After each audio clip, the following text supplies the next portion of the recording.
Welcome back Payel story ব্লগে তোমাদের সবাইকে স্বাগত। আশা করি তোমরা সবাই ভালো আছো। আজকে শুক্রবার, প্রায় বেলা 4:30 মতো বাজে। রথযাত্রার শুভেচ্ছা জানিয়ে আজকে এই ছোট্ট ব্লগটা তোমাদের কাছে নিয়ে এলাম। রথ বেশ খানিকটা পথে এগিয়েও গেছে। চলো একটু ছুটে গিয়ে জগন্নাথ বলরাম সুভদ্রাকে ভক্তি ভরে দেখে আসি। ঠাকুর আজ ফুলের সাথে সজ্জিত, কি অসাধারণ মনোহরা মায়াবী একটা রূপ যেন চোখের সামনে। খানিকটা সময় পাওয়াতে ভক্তি ভরে প্রণাম করে নিলাম। ঠাকুর, সবাইকে ভালো রেখো, সবাইকে সুস্থ রেখো, সবার মঙ্গল করো। পৃথিবীটা বড্ড কঠিন সময়ের মধ্যে দিয়ে যাচ্ছে। মা বারে বারে বলে দিয়েছিল রথের দড়িতে খানিকটা হলেও হাতটা লাগিয়ে টানতে। সেই মতো হিরক সরে গেলে পরেই আমিও হাতটা লাগাবো। প্রত্যেকটা সোসাইটির সামনে 2-4 মিনিট করে থামছে, আর একটু এগিয়ে তারপরে উল্টো পথ।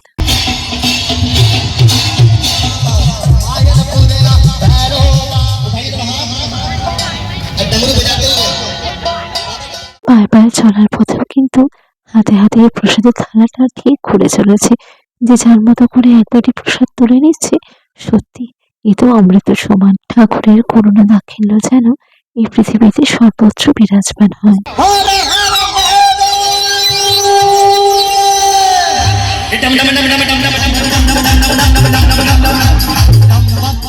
এই ষাঁড় দুটোকে দেখছো তো, অনেকক্ষণ ধরে কিন্তু তারা খেলা দেখানোর জন্য উতলা হয়ে উঠছে। এখানে তো জায়গাটা কম, দেখছো তো কিরকম কনজেস্টেড হয়ে গেছে। ওই সামনে যে রাস্তাটা দুভাগ হয়ে যাবে, ওইখানে কি সুন্দর একটা প্রদর্শনী আছে। চলো দেখি। পায়ে পায়ে এবার হেঁটে একটু এগোবো।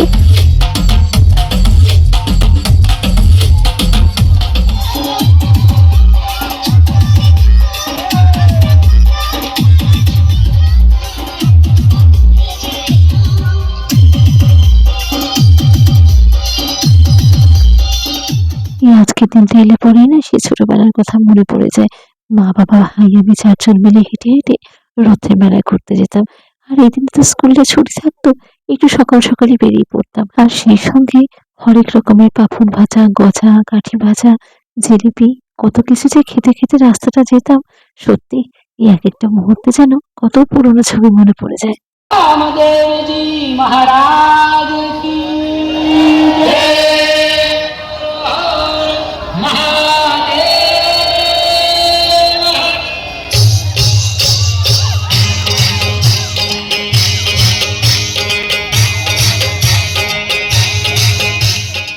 এদিকে দেখছো ষাঁড় মশাইও খোলস ছেড়ে বেরিয়ে পড়েছেন। এই ষাঁড়ের স্ট্রাকচারটার পেছনে কিন্তু 2জন করে ভদ্রলোক দাঁড়িয়ে রয়েছেন। তারাই সব খেলাধুলা দেখাবে। এই ফুলের একটা মেশিন নিয়ে এসছে, কি সুন্দর লাগছে না? বেশ থেকে থেকে এরকম করে ফুল ছুটছে। ওই ডিজে বাবুকে দেখলে তো, উনি ওখানে বসে গান চালাচ্ছেন, আর এখানে প্রত্যেকটা লোক আনন্দ উৎসবে মেতে উঠছে।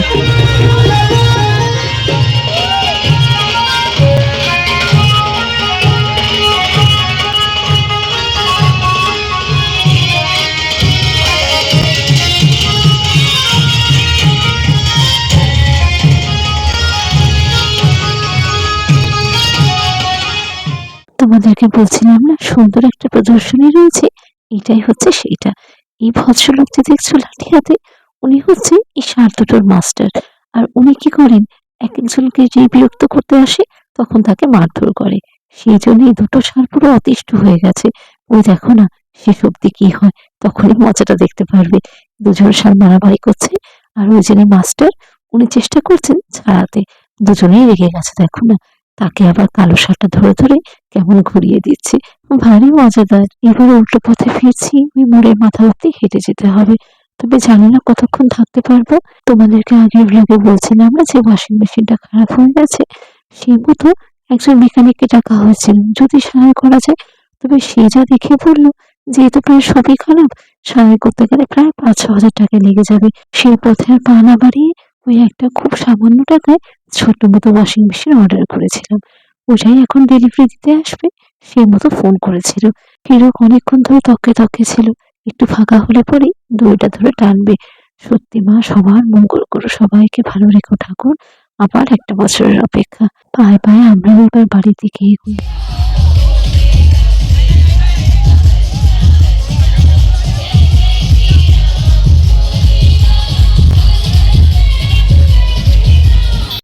ভেবেছিলাম আর একটু এগুলো পরে যদি অটো পাই, তবে এই রাস্তাটা পুরোটাই পুলিশের ঘেরাটোপে মোড়া। সেই মতো মনে হচ্ছে হেঁটেই বাড়ি ফিরতে হবে।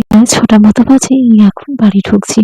আমরা আর এসে পৌঁছাবো কি তার আগেই তো বোধহয় ৪-৫ বার ফোন হয়ে গেছে। তারা নিজে এসে অপেক্ষা করছিল। এই ছোট্ট মতো এলজির একটা ওয়াশিং মেশিন অর্ডার করেছি। আজকে বাড়ি ঘরের অবস্থা খুব খারাপ গো। এই এতগুলো জামা কাপড় এখন ভাঁজ করতে হবে। দুদিনের জামা কাপড় রয়েছে এখানে। এই বেলুনগুলো খুলে রেখেছি, কিন্তু এ আর হাওয়াই বের করতে পারছি না, জানো তো। কি যে মুশকিলে পড়লাম দেখি। যদি না পারি, এরকম করেই ডিবানে ঢুকিয়ে রেখে দেবো। কাল আবার কাক ভরে বাজারটা যাওয়ার রয়েছে। স্কুলের তরফ থেকে মাঝে সাঝে ওরা সাবজেক্ট ওয়াইজ ট্রেনিং এর আয়োজন করে। সেই মতো যত হিউম্যানিটির সাবজেক্ট রয়েছে বা সায়েন্সেরও ২-১টা সাবজেক্টে ট্রেনিং পড়েছে। যদিও সব এক জায়গায় না, বিভিন্ন স্কুলে। যাতায়াত, খাওয়া দাওয়ার কোনো কিছুরই অসুবিধা নেই। খাওয়া দাওয়াটা যে স্কুলে ট্রেনিং সেন্টার পড়ে, সেই স্কুলের তরফ থেকে আয়োজন করা হয়। আর নিয়ে যাওয়ার সময় স্কুল বাস, আসার সময় তো স্কুল বাসে। তবে একটাই সমস্যা, সময়টা অনেকক্ষণ। সেই সকাল ৯টা থেকে শুরু হবে, শেষ হতে হতে বিকেল ৪টে। আর সার্টিফিকেটটাও সেই সেমিনার শেষ হওয়ার পরে, মানে বিকেল ৪টের পরে দেবে। সেই মতো যে মধ্যেখানে লাঞ্চ ব্রেকের পরে বেরিয়ে আসবো, সেই সময়ের সুযোগও নেই। যাকে কি আর করা যাবে। ট্রেনিং গুলো অবশ্য প্রত্যেক বছরই হয়। তবে ওই আর কি, মোটামুটি একটু আধটু পড়াশোনা সবাই জানি, সেটা একটা পর্যায়ে গিয়ে বড্ড বোরিং হয়ে দাঁড়ায় গো। বাড়ি ফেরার পথে এই ছোট্ট ময়দার প্যাকেটটা হাতে করে নিয়ে এসেছি। এই পুজো পালির দিনে বাড়িতে একটু মিষ্টি মুখ না করলে হয় বলো তো। তবে মাঝে মাঝে কয়েকটা কথা মনে পড়লে পরে বেশ মনটা খারাপ লাগে। আমরা যেরকম ছোটবেলায় এই ফেস্টিভিটিস গুলোর মাঝে বড় হয়েছি, তার সঙ্গে আমাদের ভ্যালুস, আমাদের ইমোশনস, আমাদের কত আনন্দ জড়িয়ে, সেগুলো যেন রায়রিক্তিরা খুব একটা মেপে ঝুঁকে উঠতে পারে না, জানো তো। যেমন দুর্গাপুজোর সময় ১ মাস ছুটি থাকতো, এটা তো ওরা ভাবতেই পারে না। ওরা তো জানে সেই ৪ দিন ছুটি যেখানে দেওয়া হয়, ওই ৪ দিনই। তারপরে রথযাত্রার দিনে আমাদের স্কুল ছুটি থাকতো। আমরা হেঁটে হেঁটে কতটা পথ মেলায় ঘুরতাম। আর সেই সঙ্গে তো টুকটাক খাওয়া দাওয়া চলতেই থাকতো। তার সঙ্গে কত কাঠের ছোট্ট ছোট্ট খেলনা কিনতাম। এসব গল্পগুলো যখন ডায়েরির দিকে করি, ওরা একটু অবাকই হয়ে যায়। রথযাত্রার আগের দিন থেকেই ভাইয়ের আমার ভারী ব্যস্ততা। বাবা রথটা পেরে দেওয়ার পরে ভাই সেটাকে পরিষ্কার পরিচ্ছন্ন করে দিত, আর সেই সঙ্গে একটা বড় দড়ি লাগিয়ে দিত। আমি খানিকটা ফুল দিয়ে রথটাকে সাজাতাম। আর সেই সঙ্গে মা একটা ছোট্ট জগন্নাথ বলরাম সুভদ্রার ফটো দিত, সেটাকে লাগিয়ে সামনে ধূপ ধুনো আর সেই সঙ্গে জলপ্রসাদও রেখে দিতাম। আর একটা মজার কথা শোনো, যদি কেউ একটু রথটা টানতে চাইতো, তার থেকে আগে ৫ টাকা কি ১০ টাকা নিতাম। তারপরে তাকে রথ টানতে দিয়ে খানিকটা প্রসাদও অবশ্য দিতাম। কি ভারী মজাদার ছিল না সেসব দিনগুলো। দেখেছো, কথায় কথায় বলতেই ভুলে গেছি, খানিকটা খাজা তৈরি করছি। মাত্র কয়েকটা করবো বলে খুব সামান্য কিছুটা ময়দার ডো মেখে নিয়েছি। জলটা অবশ্য অল্পই নিয়েছি, বেশিরভাগটাই খেয়ে আর একটু সাঁতাতে ১০ মিনিট মতো রেখে এই সন্ধে দিয়ে এলাম। এবার হাতে হাতে এক এক করে বেড়ে নিই। খাজাটা কিন্তু খুব সহজে তৈরি হয়ে যায়। আর কোনো কিছু যে পারফেক্ট হতে হবে সেরকম না। একটু আধটু রুটিটা বেলে নিয়ে একের উপর এক চাপিয়ে দিলে পরেই ২ হয়ে যাবে। মানে একটার উপর একটা রুটি চাপিয়ে খানিকটা কেটে নিলে পরেই খাজা তৈরি। তোমাদেরকে দেখিয়ে দিচ্ছি, চলো।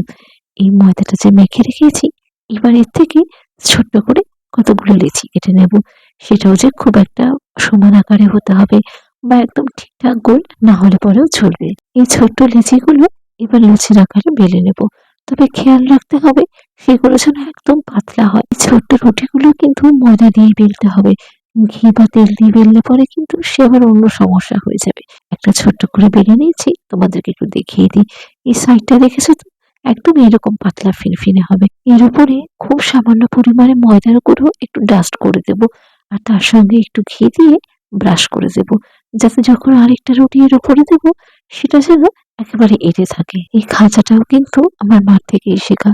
তবে মা যা ভারী সুন্দর গজা তৈরি করে না, সে যেন মনে হবে একদম পাকাপোক্ত ময়রা। তার মিষ্টির দোকান রয়েছে। আর একটা রুটি হাতে হাতে পেলে তারপর তোমাদেরকে দেখিয়ে দিচ্ছি। তবে আমার তো এখানে বড়জোর ৭-৮টা মতো লেচি হয়েছে। ওই সবই একের পিঠে চাপিয়ে দেব, তাতেই হয়ে যাবে।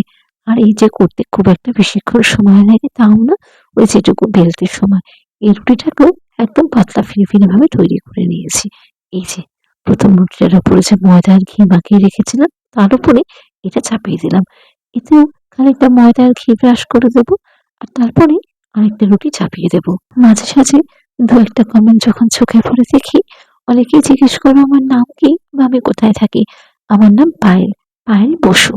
আর আমি থাকি গুজরাটেরই ভালুচ বলে একটা ছোট্ট শহর রয়েছে সেখানে।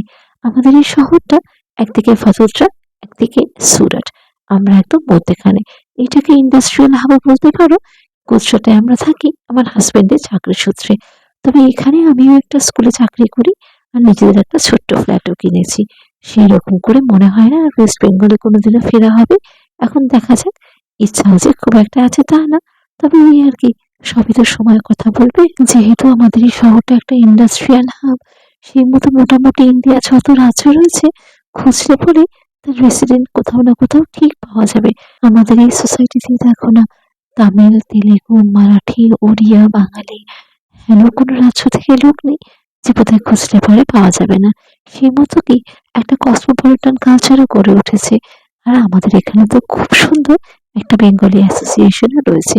সেখানে তো দেখো, যখন দুর্গাপুজো হয় বা অন্যান্য কোনো ফেস্টিভ্যালও তারা খুব সুন্দর করে আয়োজন করে পালন করে। ওই সবকটা রুটিকেই রোলের আকারে গড়ে নিয়ে একটা কোনো থেকে স্লাইসেস করে কেটে নিয়েছি।